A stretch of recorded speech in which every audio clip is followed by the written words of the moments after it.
Hello again, artists. I hope you're doing well. Welcome to my artist studio.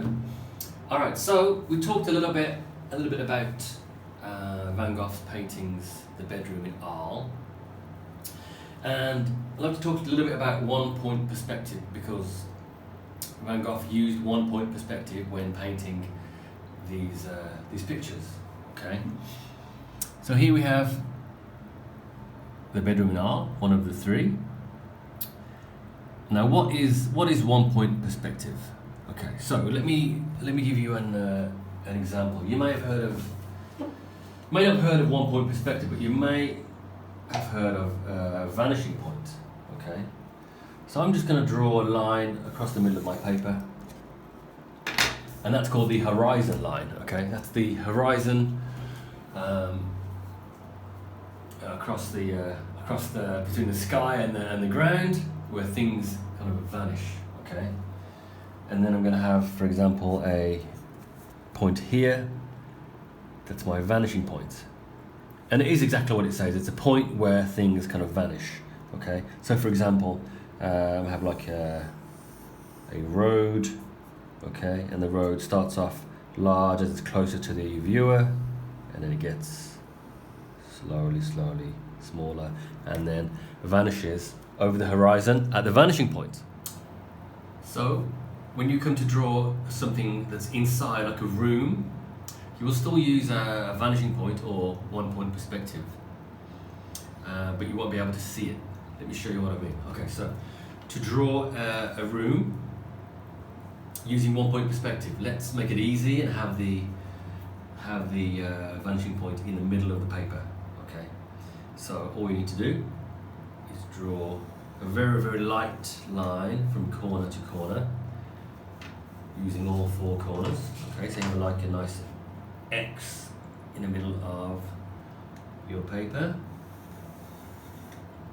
and where they join is of course your vanishing point, your one-point perspective. Okay, now here is a picture I took of my living room. Okay, so I'm going to use one-point perspective, these lines on my paper, to draw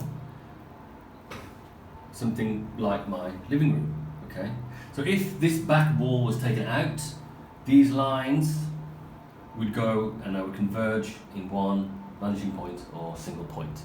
Okay, but obviously we can't see that far. Imagine if you had X-ray goggles, you would be able to see those lines converge into a single point. Okay, but we don't have that, so we have a wall there. So I'm just going to draw the back wall of my my living room.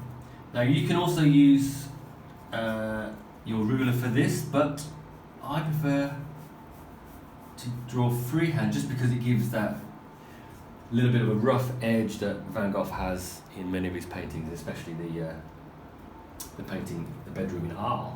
Okay, so I'm just quickly going to sketch the back wall. Okay, now you've done that, you can erase the single point, your vanishing point, okay, because you can't see that in real life. Just erase. There's your back wall. Now, so your task, and it is a bit of a challenge, is to find a room in your house and draw maybe 3-4 pieces of furniture or pictures on the wall. Like this. I'm going to take this picture here and draw that on my wall. Something like this. I'm also going to draw the sofa, I think. Sofa, something like this. Of course, you can erase the pencil lines afterwards, the ones you don't need.